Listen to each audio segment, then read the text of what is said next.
up, YouTube? What's going on? Defy Genetics back at you. Well, I guess today what we're talking about is continuing on our last discussion of our celiac disease. We talked about it a little bit and decided that we actually didn't go too in depth on what the disease itself actually is. We talked about symptoms and some foods that are gluten-free. Blood tests. And blood tests. We didn't actually go in too far in depth of what it actually is. So you want to start us off? Yeah. Basically, celiac disease is an autoimmune disorder, along with like Crohn's, and of course we've got into that, so we won't get too in depth on that. But what it is that it's an autoimmune disorder that attacks your intestines. And so what happens is it sees gluten or wheat, rye, and barley as invaders. And so what they do is they go in and they attack all the little villi inside of your intestines, which, in case you don't know what villi is, that's those little fingers that go out and they reach all the nutrients, and that's how your body absorbs nutrients.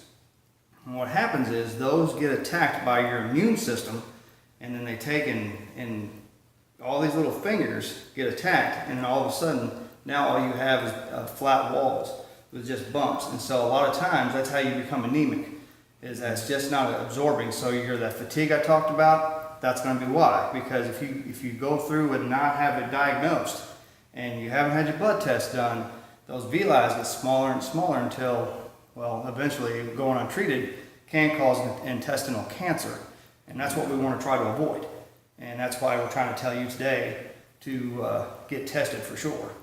Yeah, and we basically just wanted to recap on what celiac disease was, and basically we have, in the fitness world, it's very difficult on what supplements are gluten-free, what are not, because a lot of times manufacturers use wheat, rye, or barley as fillers, because they're a fantastic filler for any supplement. And so a lot of people or a lot of supplement companies put it in their protein powders and just a bunch of other stuff. And to know whether or not it's gluten-free, it can say gluten-free on the package, but there's no guarantee. It can be cross-contaminated. If the factory itself actually is being manufactured with anything with wheat, rye, or barley, it can be cross-contaminated. So and that's one of those things with oatmeal. You go buy a package of oatmeal, and if they have special packaged ones that say gluten-free, that are made in a facility of gluten-free. And for protein, it's gonna have an FDA-approved facility on the back of the protein that's going to let you know that the facility that it's made in, it's actually gluten-free and no cross-contamination. And so, and it says FDA-approved facility. What I mean by that is supplement companies actually aren't regulated by the FDA, but some companies, they go and get their facility FDA-approved, so that you'll have a little stamp on the back that says FDA approved facility, and then there'll be another stamp that says it's actually gluten-free. So you can trust that it's actually gluten-free and there's no chance of cross-contamination in it. Right, so basically the gist of it, check your labels, and after all the ingredients, look down below and it says can or possibly contain or processed in a facility that is soy, wheat. It'll tell you the ingredients that it could be cross-contaminated with. Make sure to always just check your label. Trust the labels. The best advice that we have, if it's got a label, just don't eat it. Go with your basics, your fruit, veggies, and meats. You can't go wrong. There's no labels, and damn well that's going to be gluten free. Yeah. So that's kind of how we've taken our road. Not saying that we eat perfect. We don't, but we know when we mess up and eat gluten, because if you mess up and you're celiac, Yeah, it don't feel very good. No, and sometimes you get laid up sick. But yeah, that's what we have for part 2 of that. So the other thing is our next video, or we can kind of touch on to it now, we'll start with intermittent fasting. I think so. I think that's what our next one will be about. Yeah, and trust me, there are all types of intermittent fasting. But what we do is very much similar to the lean gains. If you know anything about intermittent fasting, we do the 16-8. I know myself, I kind of go with the 17, 7, because I started eating at noon and I stopped eating at 7. That's my preference. That's how I feel the best and when I feel the best. Sometimes when my body says I'm hungry, I eat. Especially around that time frame. You do the 16-8, right? I do the 16-8, yeah. Yeah, and so you got the 16-8, which is very good for a beginner. If you really want to kind of dab into intermittent fasting, you can do 12-hour fast. Believe it or not, when you're fasting or you hear about intermittent fasting, it's not a fad diet. In fact, it's not even a diet. It's a choice. It's basically, it does teach discipline. Some people think it teaches disorders for eating or eating disorders. I don't believe that. I feel more comfortable now and more confident now in my food choices since I started intermittent fasting back in November. And I can tell you right now, between intermittent fasting and working out every day, I've noticed, my body composition starting to I can really tell. I haven't had my test done yet, but it's coming. You also have, I've lost, when I started, I weighed 210 pounds. As of today, that's 196. And so I feel really good about that. And it's just an amazing way of eating. Well, I've been doing the 16-8, right? 16-8? 16-8 intermittent fasting, and it's worked out pretty well for me. So far, I weigh in every Friday, so I haven't weighed in this week, but as of last Friday, I weighed, it was 253. Yeah. And that I dropped 27 pounds in 4 weeks for doing intermittent fasting, which I think that's pretty good. And it hasn't stopped me from building any gains.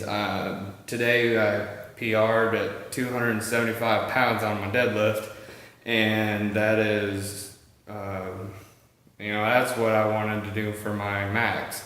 So it doesn't stop. Intermittent fasting doesn't stop you from or hinder your ability to get stronger and get bigger.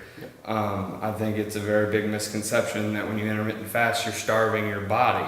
You're just actually waiting to eat, and you're still eating the same amount of calories you do during the day, just in a less time. So it gives your body more time to eat at the fat that you got, and less time focusing on what you're eating. Yeah.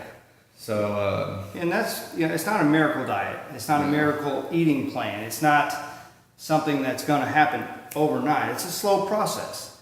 If you're patient and if you have a specific set of goals that you're trying to reach, and you want to try to just change up how you're doing things, if maybe you're plateaued, switch to an intermittent fasting. You can try a 12-hour fast. That's from say 8 o'clock until 9 the next morning. That's basically while you sleep. Yeah. That's pretty fucking awesome. Yeah. It's about as cool as you can get. I just absolutely love it. You got to watch out because you can overeat and you can gain weight. Well, it doesn't help if you still eat. If you're eating 4,000 or over 2,000. A lot of people can eat towards 3,000 calories a day. Yeah. If you're still eating bad, you're not gonna see any difference.